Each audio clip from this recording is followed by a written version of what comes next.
All right, what's up, everybody? Welcome to the Untitled Athlete podcast. Today, I'm here with Taylor Jones from Charlotte Softball.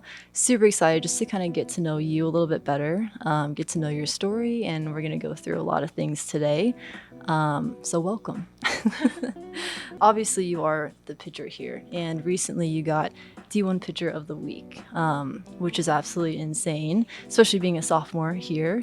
What kind of emotions did you feel when you got that accolade? I felt that I was just really in a kind of shock. I didn't expect it at all, especially like coming here. I didn't expect to like have such a big role and just come in here and get accolades like that. Yeah, no, that's incredible. First of all, like watching you pitch too, you completely deserve that. So that's well deserved for sure.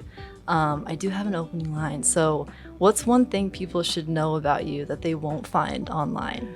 I would say something people wouldn't know about me is that I'm like kind of shy and reserved, but I feel like people can't see that, but I'm very shy and reserved, and it takes me like a good little bit for like people to get to know people and stuff like that. Okay. And then also I would say that I actually like to bake. That's awesome. Yeah. What do you like what's the favorite? What's the number one thing that you bake? I like to bake like cakes and okay. like cupcakes and stuff like that. That's sick. That's so cool. Wow, I had no idea. I can relate to you when you say that like you're shy and reserved and like it's hard for you to open up to people. I'm the same exact way. So this is super hard for me to do too. No, but that's awesome. You definitely can't tell when you're on the field too. It's almost like a switch that you turn on that you're like mentally just locked in. So that's really cool. I had no idea. Okay, we'll get right into it. So I want to know more about your recruiting story. I know there's lots of stories out there about getting recruited and the stresses about it and being nervous when coaches are there watching you. Give me a quick rundown. Like, how were your emotions going through that whole recruiting process in high school? So for me, my recruiting process, it was like kind of stressful in the fact that like you see like on social media where all these people are posting like every like that all like their offers and stuff like that, and like that you have to stay up for the first day of September of when recruiting is and stuff like that. And it's not like that for everybody. Like for me, I mean, I got some calls the first day, but like more of the calls didn't come to like later on. Okay. And then also with my recruiting, that just the school you pick that you commit to the first time isn't always the school you end up at. Okay. Because I was committed to ECU first. Okay. And then I decommitted from ECU, and then I ended up at Queens, and then now I'm here. I transferred here, so. Yeah, no, it's incredible. And again, like you're always going to end up where you belong, yes, you know? So, exactly. And you kind of have that feeling too. So that's awesome. That's great. I remember going through my recruiting process and I felt the same way when like people were posting on Instagram. I'm like, okay, that's awesome. It's incredible. It made me so nervous though. What kind of stood out to you about the Charlotte softball program? Like what kind of enticed you to come here and play for this program? Coming to Charlotte, what really brought me in was one, like talking to the coaches. Like they made it like very known that like I would have a role here, and that I felt like they had a really good like team chemistry, because I also played high school with Olivia. Oh, I didn't know. Yeah, so I played high school with Olivia, so like I knew her, and so we were like I would talk to her about Charlotte and like how she liked it, and she would say that she loved it and all that type of stuff. That's awesome. And so like she like what she thought also like weighed in on my decision. Okay. And then also I just like being closer to home, like making sure that my family can still be able to come and support me and be at my games and stuff like that. That's incredible. That's what I was going to ask you. Like having your family here at games has to be like just a great feeling to see them in the stands too. Does it make you nervous though? Because I got nervous. No, sometimes it does, especially like if it's not your best game and then you just see your dad like standing behind the backstop and you're like, I know he's like thinking of something. Yeah. No, that was like my mom. So shout out, Mom. She's amazing. But I always got nervous when my mom came to games. So again, like getting to know you a little bit more. You are a pitcher, and we have this. I screenshot this. So this is your Wake Forest high school team. Walk me through what's going on here in this picture. And we'll pop it up for people to see too. So this was during I think it was the 4th round of playoffs. Like we had won this game. It was like that was the last game of the series, Yeah. and it was if we won that game, we were going to states. Okay, that's and sick. we were against like Garner, who we like always are back and forth with. Okay. So it was like a really like back and forth game. That's awesome though. How was your high school team? Were you guys pretty like competitive? Yeah, we were pretty competitive. I feel that we made it to playoffs every year, and we made it awesome. Pretty far every year too. Okay, that's awesome. Do you like keep in touch with any of your teammates on that team specifically? Yes, I do. When I go home, I'll go like sometimes go back to my high school and like see like my coaches and stuff like that, and then see some of the girls that are still there that were younger than me. Okay. And like talk to them, and then Olivia's here, and then I'll see like some of them when we play like different teams. I'll end up seeing them too. That's so cool. I had no idea. That's awesome. So I have one last question on your recruiting story. What made you want to become a pitcher? I don't know when you made that decision or how old you were. Yeah. Obviously it's paid off because you're incredible. Oh, thank you. So tell me a little bit more about that story. So I decided to be a pitcher around the age of 8. I think it was. I started pitching at 8, and that's awesome. I kind of was thinking, like, I saw, like, a position where I felt like there wasn't many, like, especially, like, African Americans as pitchers. Okay. And so I, like, looked up to Alicia Ocasio as was one of the people I looked up to. So I watched her a lot. And so, like, seeing her out there, I, like, thought, oh, I want to be that too. Okay, so, that's awesome. Yeah. And she's incredible too, yes. and a great person. Yes, she is. Oh my gosh, she's awesome. Okay, that's a really cool story. I love that. This is more of on campus. So we're going to talk about your campus go-to spots, and the campus is gorgeous here anyways. Yes, it is. Do you have a favorite spot that you go to on campus just to kind of like chill out or, just think sometimes? I would say the places I go to a lot on campus would be either probably the student union. I usually get like a protein shake and like do homework in there sometimes in the mornings. And then either there or Prospector, I'll get like food from there, and we'll end up getting like some type of food like Panda Express or Chick-fil-A or something like that. Going back to more of the serious note, getting to know you a little bit more.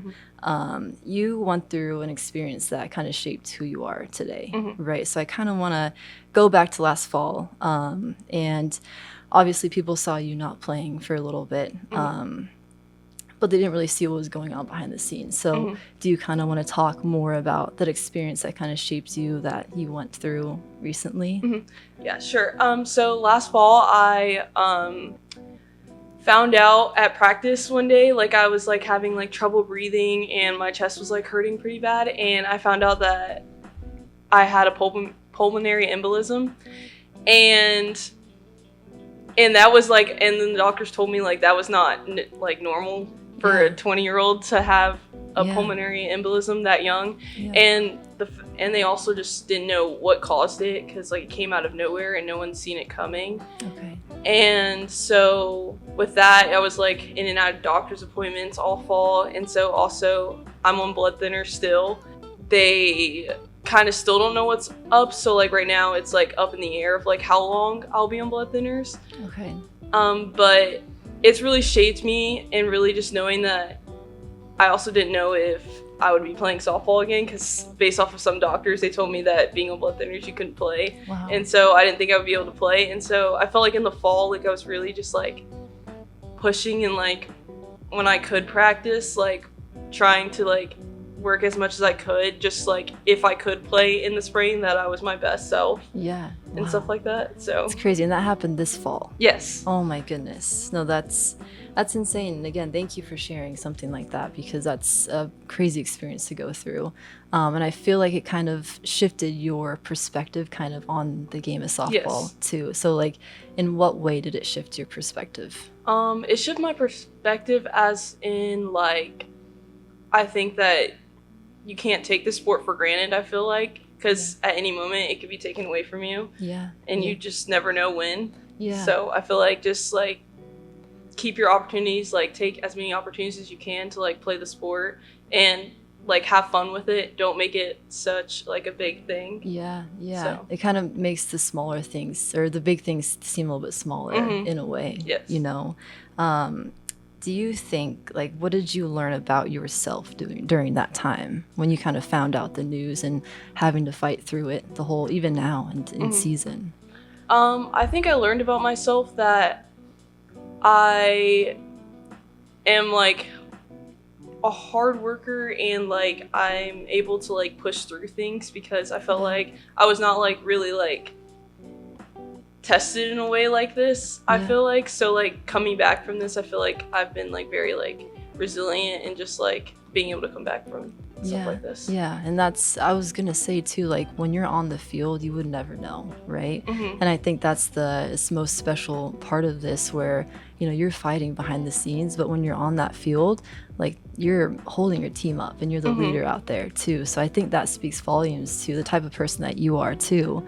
You know, you don't even know. Like I had no idea until you told me. So I think it's a crazy experience to go through, and I'm very proud of like the way that you were handling it. So thank you for sharing something like that. I appreciate that. Okay, let's go into some film breakdown. So I put together some highlights of you pitching, and I told you beforehand I was broadcasting this game and I was trying to stay biased. And I don't know if I can even say this on camera, but I was like, every pitch you're throwing, I'm like, that drop ball is just working so well today. So, but I really just want to talk about like, and I talked about this on the broadcast too, like your presence out there on the mound, being a sophomore and like first year here at Charlotte. It's incredible. Like you stay so composed, and even in like heightened situations, like you don't really see you get rattled at all. And I think that like to the other team, it's like scary for them, you know, because like not like you are just like, it's awesome to see you out there. So what's your mindset like when you, especially when you're starting the game, like what kind of goes through your mind to get you prepared? Getting prepared, I kind of just think of it as I've had this motto of just, you've got nothing to lose.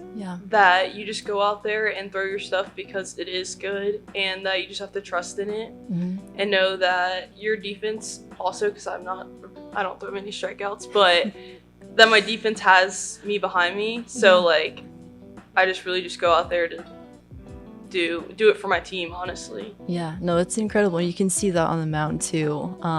Again, I always talk about your drop ball. It's just incredible. And even like, I know you have a little bit of off-speed one, so it's insane. And again, like I also wanted to talk about like how important is it to have like that connection with your catcher, right? Because I feel like Audrey catches you most of the time. Talk to me more about like the connection that you guys have and like how you work together too on the field, because you can see the chemistry too when you guys are playing.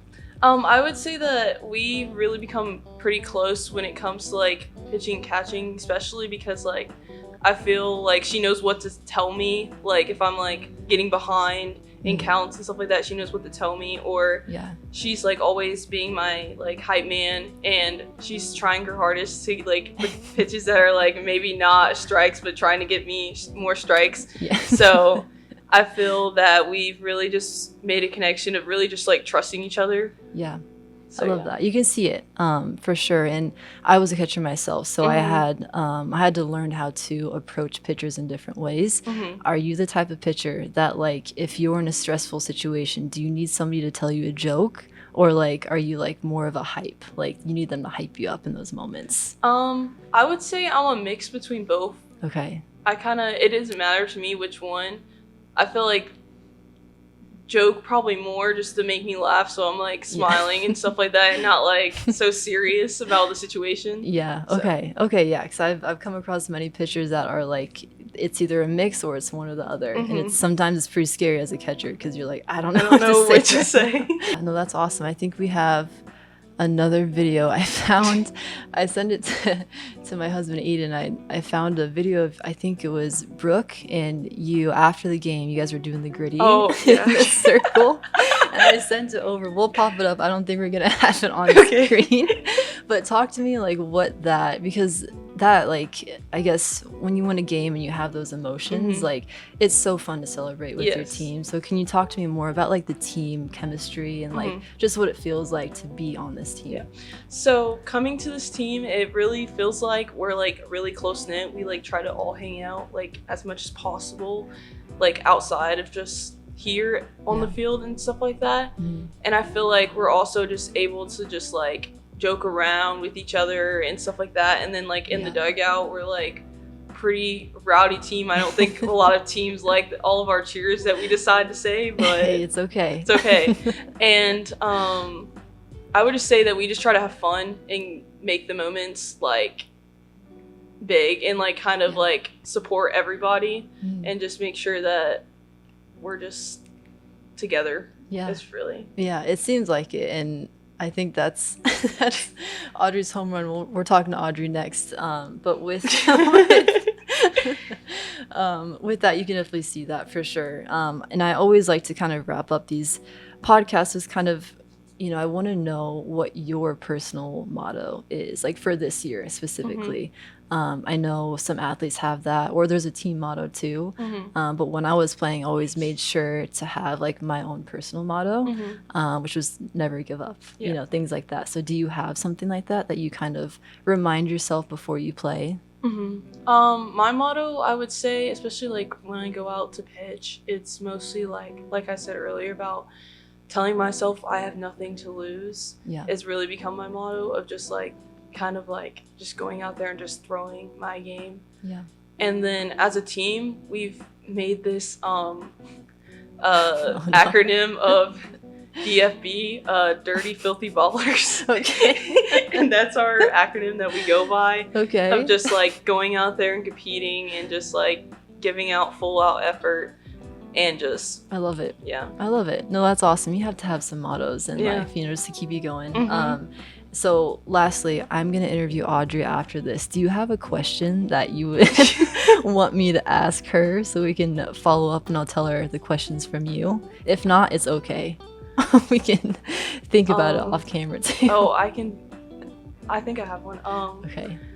I just want to know how she feels like when us pitchers like cross her up, because I know she probably doesn't feel too good. I know she probably doesn't feel good, but I know she's probably telling herself something when we decide to cross her up. But. Okay, well, I will remember to ask her that for sure. Thank you so much. I know this is a shorter version, but thank you for sharing your story. It was super fun just to get to know you a little bit more. And appreciate you telling our followers and audience like what you go through too. And obviously we're rooting you on this weekend, so thank you so much for having me. Okay, that's a wrap.